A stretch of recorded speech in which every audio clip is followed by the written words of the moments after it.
I think the thing that inspires me musically anymore is trying to find a way to, remain as traditional as I can in country music, but still, push it forward a little bit more. That's always a fine line to walk. You're always going to, want to have a new sound, do something fresh and different, but without abandoning what it is you do and your fan base. And it's almost an impossible task, but it's the thing that inspires me. It's the thing that I'm constantly looking for.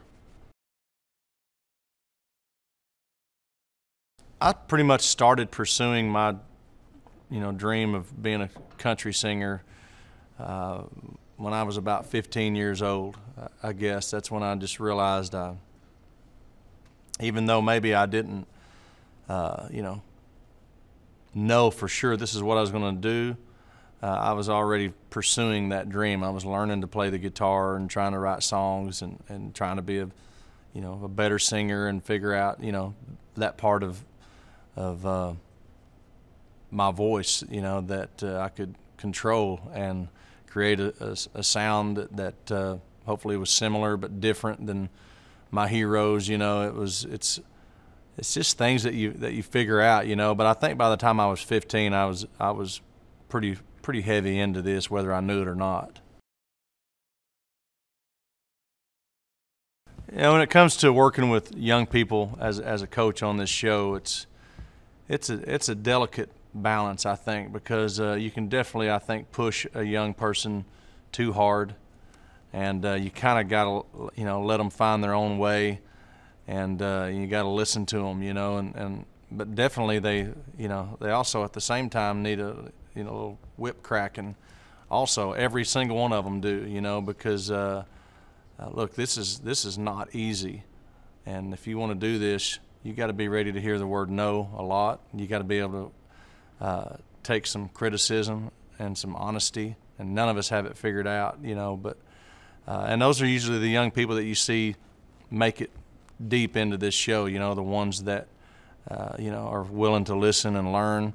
And I think for me as a coach, having success with young people is because I've been willing to listen to them also, and it's just it's kind of a balancing act for each individual, really.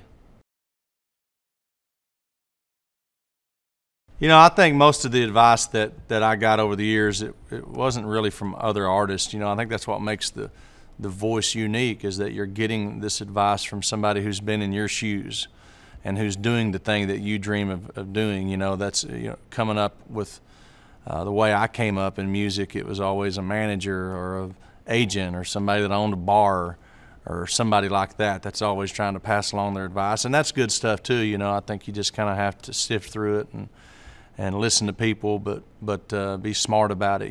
But I think with the voice, being able to hear things from an artist, it really doesn't have anything to gain from whether you're successful or not. They just want to see something good happen for you because they're on your team.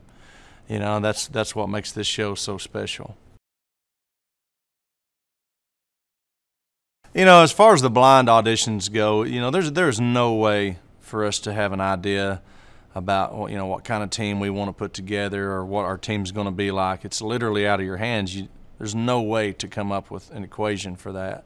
So I think the most fun for me is just the debates and the arguments and the competition between coaches, because you really don't know what you got as a team until you get into the battle rounds. And so all you can do is hit your button for really good singers and hope they pick you. But the enjoyment that I get from the blind auditions is all about just trying to make those other coaches struggle as much as I can. And anytime I can make them look or feel stupid, that makes me happy.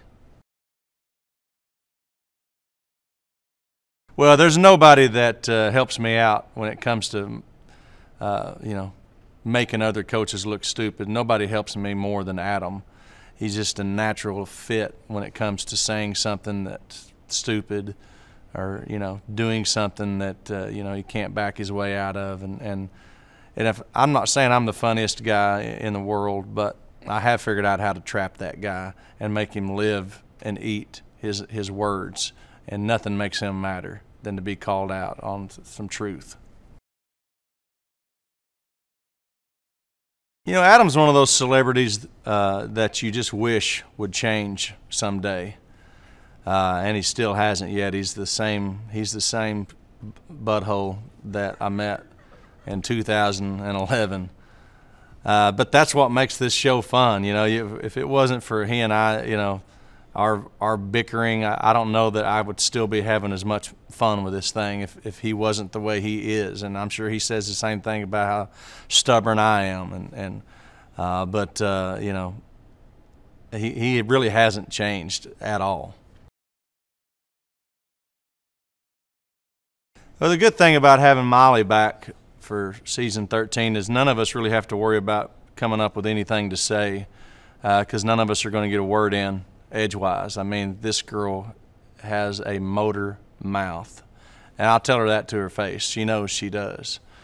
And so the good part about it when it comes to these blind auditions is, you know, if you really need a minute to think about what your pitch is going to be to this artist, and she's talking, you're going to have every bit of a few minutes, 10, 15, 20, before it's going to be your turn to talk.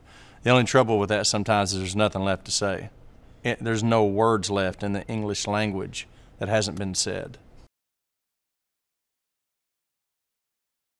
I don't really know Jennifer Hudson that well yet. I mean, we've been around each other a few times doing things like this, and she's very sweet. I also know that Jennifer won The Voice in England.